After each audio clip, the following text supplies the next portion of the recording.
Prospect Magazine, 20th of March 2023, China's strategy toward Europe? Anti-diplomacy.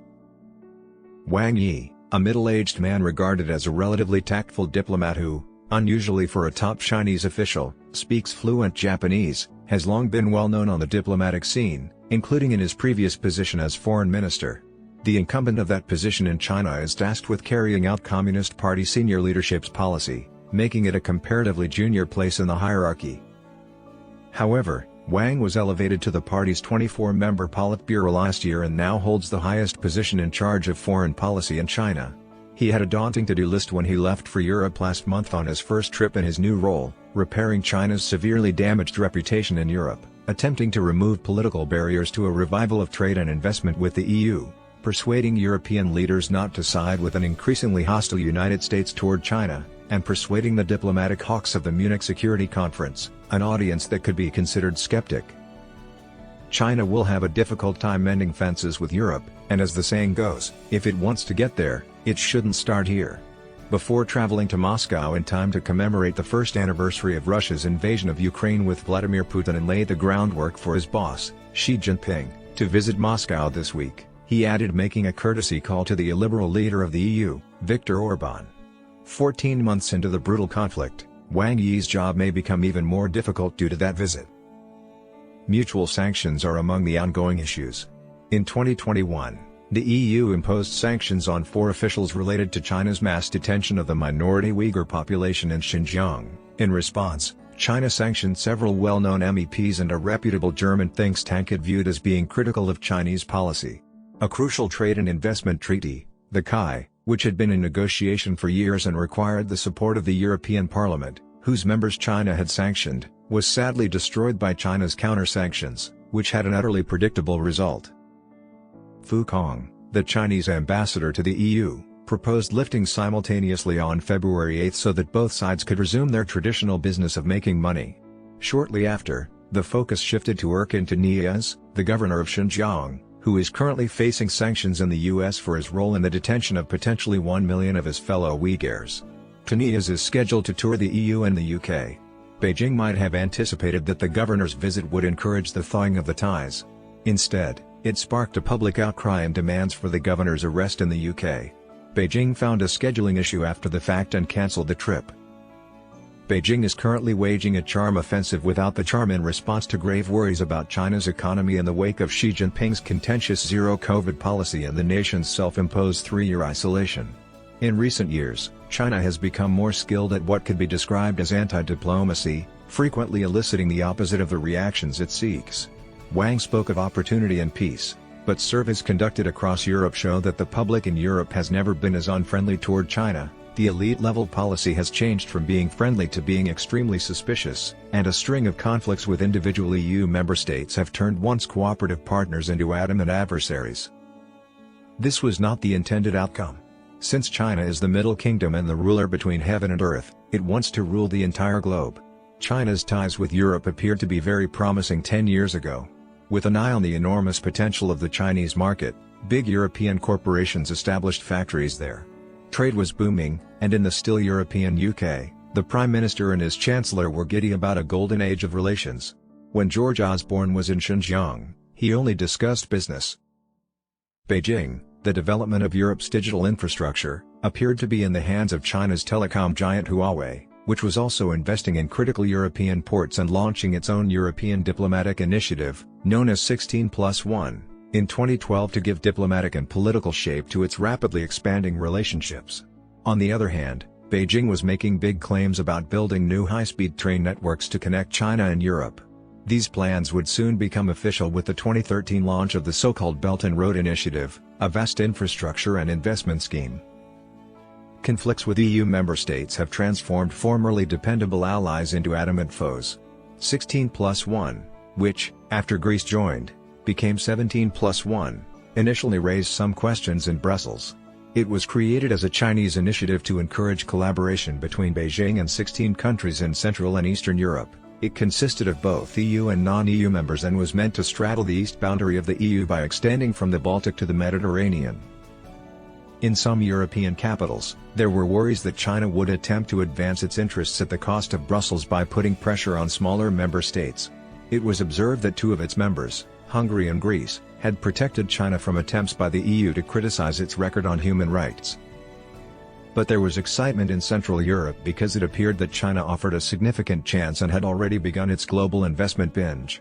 With ready financing from Chinese banks, its enormous state-owned companies were searching for new markets and offering to construct ports, railways, roads, and power plants that, according to China, would completely transform the economies of Europe's less developed regions.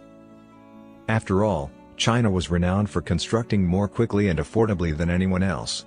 After more than 20 years of phenomenal growth, often hitting double digits, its continued ascent seemed inevitable. The promise of 17+1 is in ruins 10 years later, following a string of embarrassing defections and disappointment among many surviving members. Worse still, some smaller European nations are starting to believe that ties with Taiwan, Beijing's renegade province, have more potential than those with China. In a recent phone call, Petr Pavel, the newly elected president of the Czech Republic, for instance, assured Taiwan's leader Tsai Ing-wen that Taiwan and the Czech Republic share the values of freedom, democracy, and human rights, adding that they agreed on strengthening our partnership. Many factors contributing to Beijing's waning European diplomacy originate in Beijing. China required room to advance its interests in the world, which would only be possible if China did not threaten established powers, according to the late Paramount leader Deng Xiaoping, who is remembered for his advice to hide and bide. For more than a decade, China's leaders heeded his advice, praising concepts like China's peaceful rise and win-win cooperation while emphasizing the need for the country to hide its capacities and bide its time to achieve its goals. The time for hiding and waiting was abruptly over when Xi Jinping came to office in 2012. Xi saw a historic chance for China to reclaim what he believed to be its proper position in the international order and the decline of Western liberal democracy as he looked out at the world. Xi desired an aggressive China and harbored a scathing grudge against previous wrongdoings. Under his leadership, China grew envious of its honor, fast to take offense, and powerful enough to impose its will. Some smaller European nations believe their ties with Taiwan, known as the renegade province, have more potential. The region remembers Wang's predecessor in the top position, the seasoned Chinese diplomat Yang Jieqi, foretelling his smaller Asian neighbors in 2010 that China is a big nation and you are small countries. This strategy became wolf warrior diplomacy, an aggressive and frequently undiplomatic style named after a 2017 Chinese action film in which a brave Chinese special forces soldier defeats the evil foreign mercenaries sent to kill him when Xi appointed him in charge of China's foreign policy. The wolf warrior strategy was to be popular at home, where party followers loved the thought of China defeating its adversaries. However, it was a disaster in the EU, China's largest commercial partner and a vital counterbalance to the adversarial United States. Numerous issues resulted from incompetence, including promised investments, a famous rail line connecting Belgrade and Budapest that exceeded schedule and budget, and a pricey road in Macedonia that led nowhere. Fundamentally, China would always face a geopolitical challenge due to the COVID pandemic, which was made worse by Beijing's interference in the inquiries into the disease's causes and subsequent ham-fisted diplomacy over how masks were shipped to Europe. Days before Vladimir Putin started his war in Ukraine, the disclosure of the horrifying camps in Xinjiang, the repression of the democratic movement in Hong Kong, and Xi's declaration of unwavering friendship with Russia all worked together to create a situation that would test even the most shrewd diplomacy. On the other hand, some significant factors might have been in Beijing's favor. China has been and continues to be an important export market, particularly for Germany, the largest industrial country in the EU. For instance, Volkswagen generates half of its earnings in China, and the German chemical behemoth BASF has significant investments there. In addition, the tense relationship between the EU and the US during the Trump administration should have enabled China to strengthen its assertion that it is a responsible global power, as Xi has repeatedly done, most notably in a speech at the Davos Economic Forum in early 2017. The European Commission, however, was revising its China strategy by 2019 to include a warning that China was a systemic rival, and member states were increasingly concerned that Chinese investments could be both a security threat and a business opportunity. The EU has received repeated calls from China to maintain its strategic autonomy, which is code for remaining independent of Washington. However, China's failure to position itself as Europe's steadfast ally and create a wedge between the US and the EU exposed some critical blind spots. As losses grew, Wolf warrior bravado seemed to make matters worse. Chinese diplomats frequently seemed more concerned with pandering to domestic nationalist sentiment at home than securing favorable outcomes for China overseas. They appeared to have little understanding of how the European public would receive their words and actions. Relationships started to deteriorate severely in some nations that had joined 17+1 with such enthusiasm as relations in Brussels cooled. Things in the Czech Republic appeared to be off to a good start. Milo Zeman, the president of the Czech Republic, made 6 trips to China between 2013 and 2019, including one in September 2015 when he rendered Xi Jinping a favor by attending a sizable military parade to commemorate the end of World War II. Xi praised Zeman for his presence, stating that it showed a spirit of respecting historical fact. Other EU leaders had second thoughts and decided against participating in an event they believed was staged to humiliate Japan. Zeman even named his advisor Yi Jianming, the head of a private Chinese energy and investment conglomerate China Energy. A flurry of Chinese investment promises followed this. More announcements were made when Xi paid a return visit to Prague in 2016, including plans for investments in an airline, a beer business, a media company, real estate, and a football team. China had grown to be a significant force in the Czech Republic. 2 years later, everything fell apart. Yi was detained in China on suspicion of economic crimes. Czech partners claimed they hadn't been paid, and even though the Chinese government covered some of Yi's debts, the Czech Republic's dream of doing business in China was over.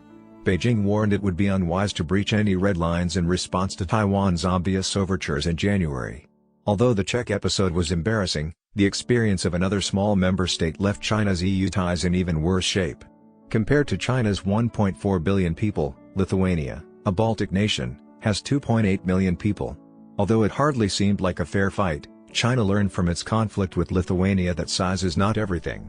Lithuania was to show to be a tenacious and determined foe. The relationship had also started out positively. Lithuania was interested in Chinese investment and commerce, and economic ties grew. However, there were challenges. According to Diana Mikveen, a former Lithuanian ambassador to China, China was really only interested in our seaport. We only have one. But because of Russia buying up companies and our national security, we have a law on protecting critical infrastructure. We spent 10 years making China a priority with a large embassy in Beijing, but we made limited progress. Another red line for Beijing was the meeting between the Dalai Lama and the president of Lithuania, Dalia Grybauskaitė, in September 2013. The real trouble started in 2019, but at least it was relatively short, says Mikveen. We spent 14 months in the freezer.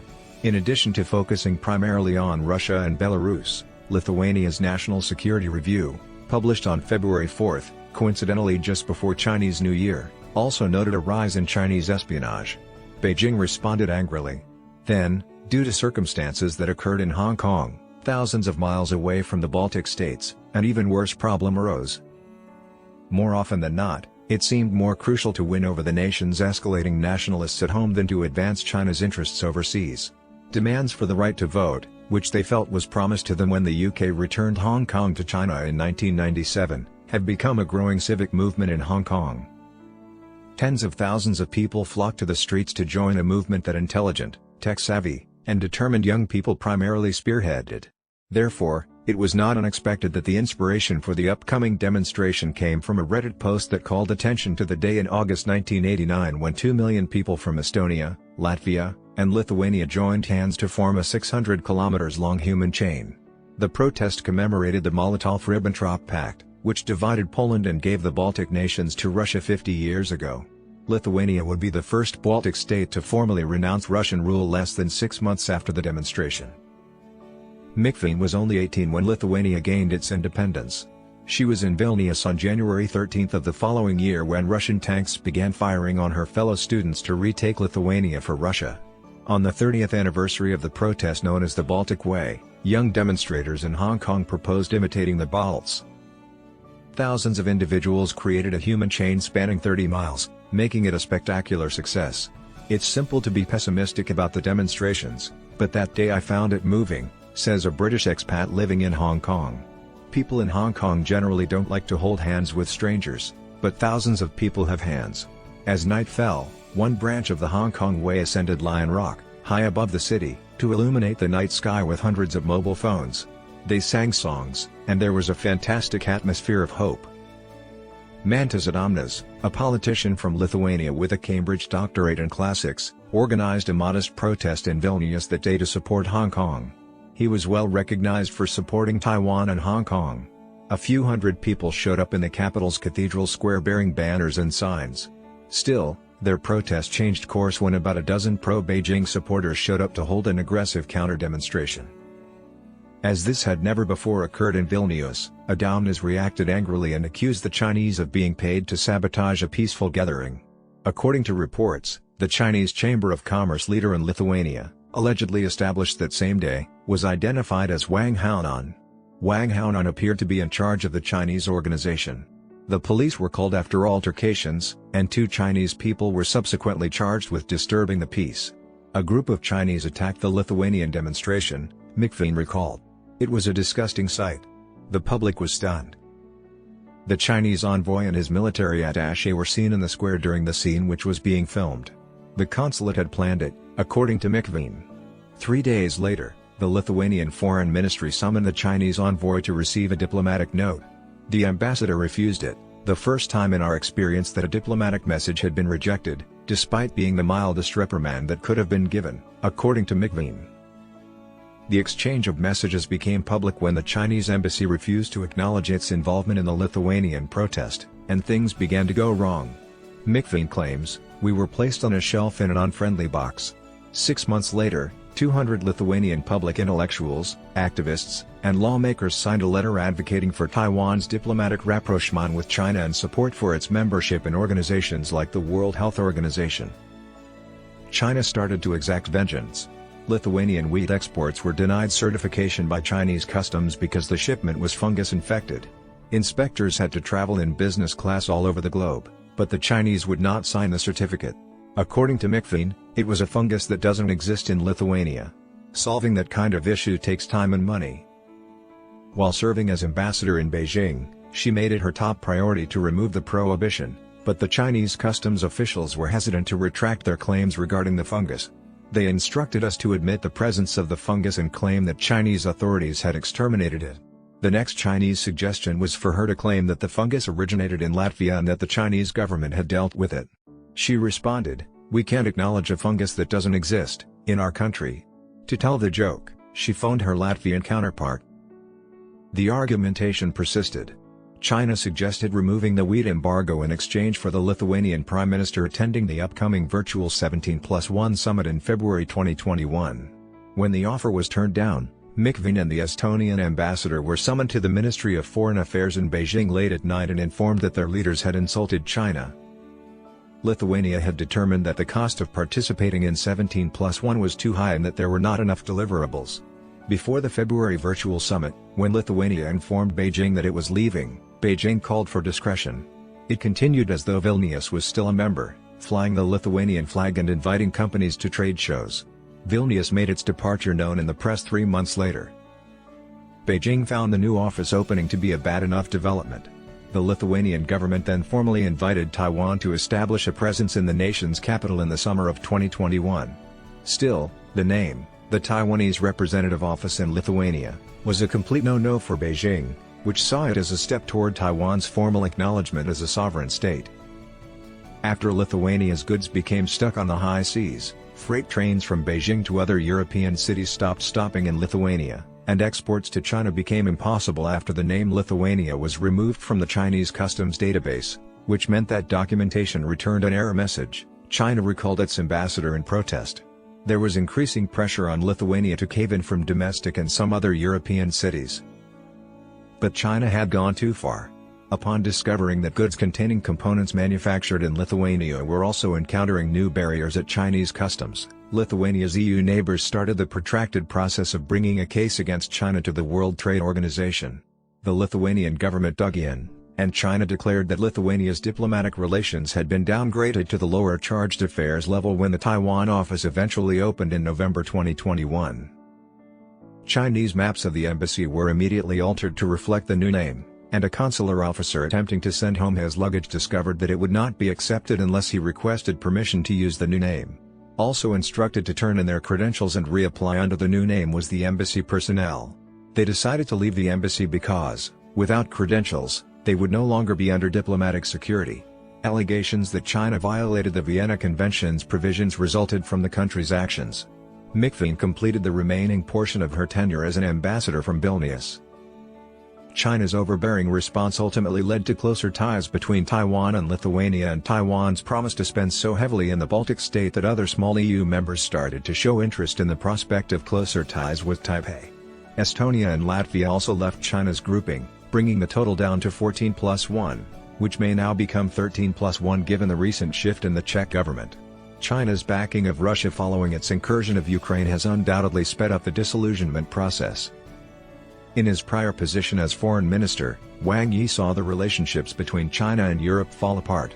It is yet to be seen whether China's charm reserves and the country's 1.4 billion consumers will be sufficient to undo the injury.